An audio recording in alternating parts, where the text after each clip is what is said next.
Alex e Richard meio que cometeram um erro me convidando para cá, porque eu tenho dois grandes problemas que se juntam e dificultam quando eu pego um microfone. Eu sou professora, a gente pode conversar o dia todo, e acho que dá para perceber que eu sou afro-americana. E vindo da tradição da Igreja Negra, isso pode durar bastante tempo. Mas disseram que eu só tenho alguns minutos, então vou fazer o meu melhor. Eu tenho essas anotações, mas eu realmente quero falar do coração. Eu acho que no século XX nós fizemos um trabalho notável saindo da Segunda Guerra Mundial.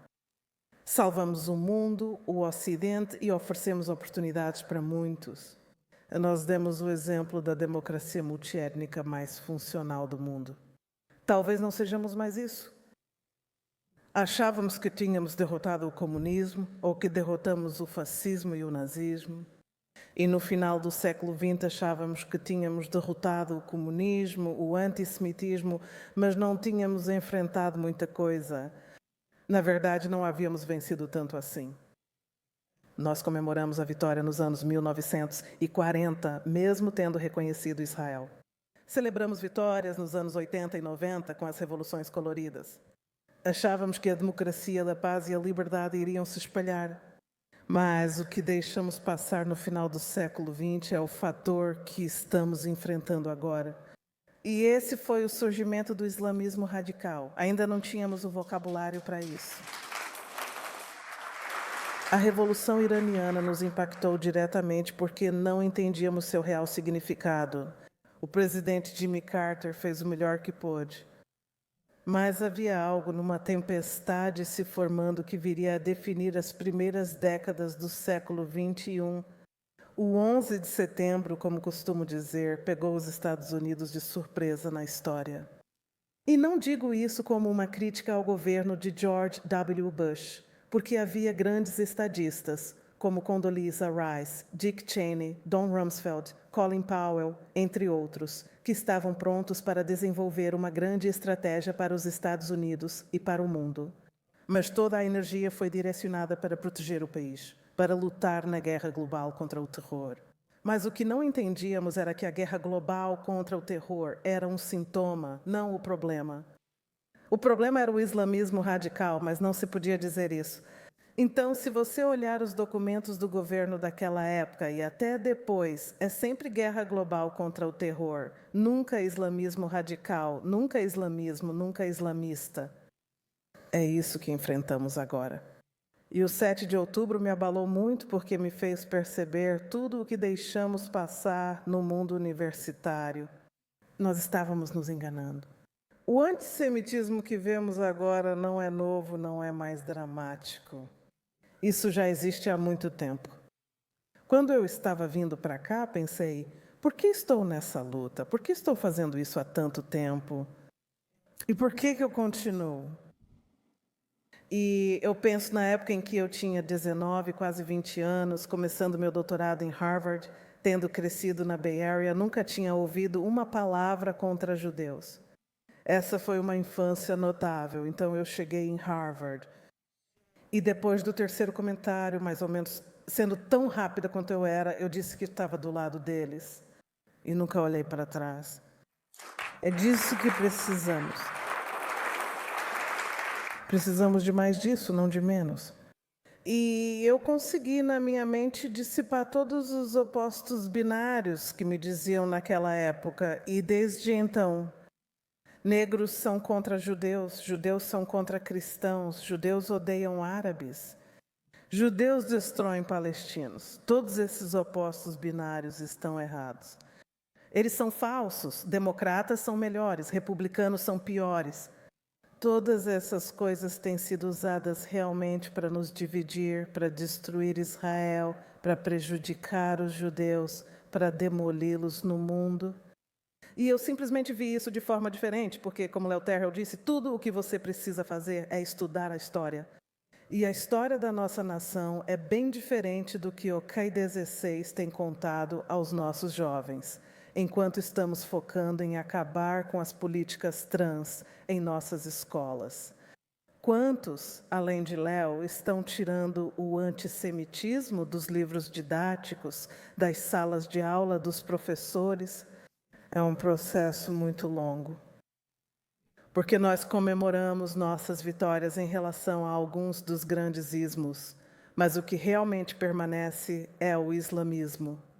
E você não pode chamá-lo pelo nome. Não dá para dizer a verdade sem ser difamada e chamada de encrenqueira, o que eu até gosto. É meio divertido se meter em boas encrencas. Mas, se você parar para pensar, dizem que é a esquerda política nos Estados Unidos e na Europa que está liderando o antissemitismo. E falamos sobre as capitais europeias e seus líderes que querem o reconhecimento do Estado palestino através das Nações Unidas.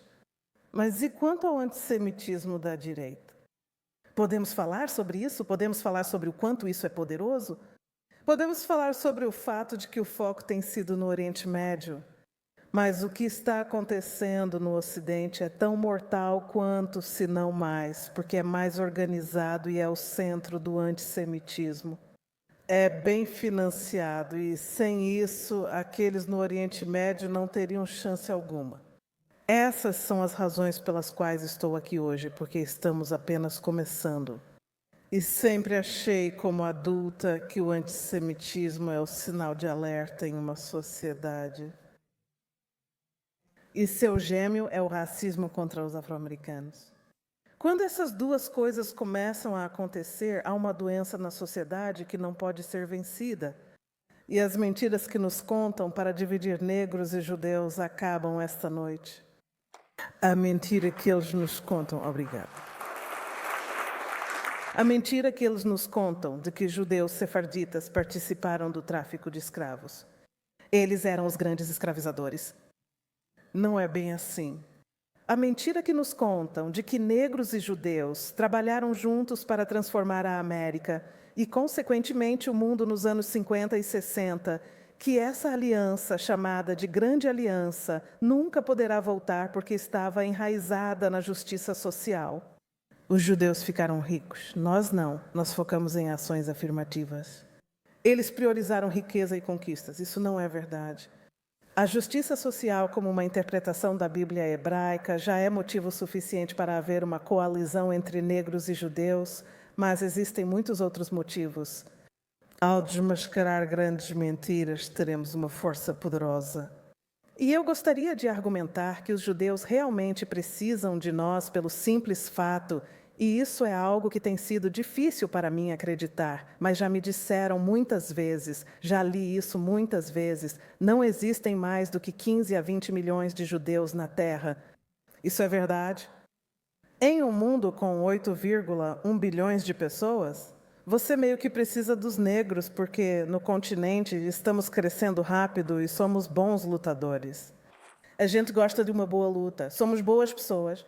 Não acredite no que dizem por aí, você precisa de números. Às vezes você perde só pelos números.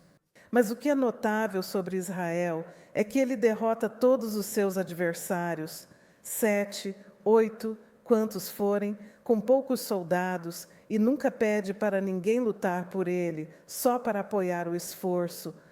Estou aqui para dizer, vocês vão vencer, nós vamos vencer. Isso é sobre o Ocidente. Não é só sobre o futuro de Israel. Eu tenho uma série em andamento que é incrível. Alguns de vocês estarão lá em novembro. Se quiserem vir para a linda Malibu, me avisem. Não é a pior viagem.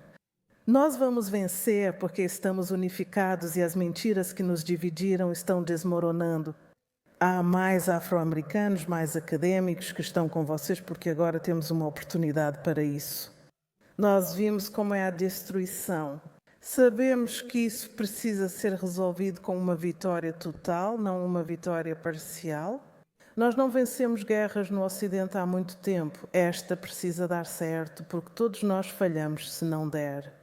Tenho mais a dizer, mas acho que querem que eu pare.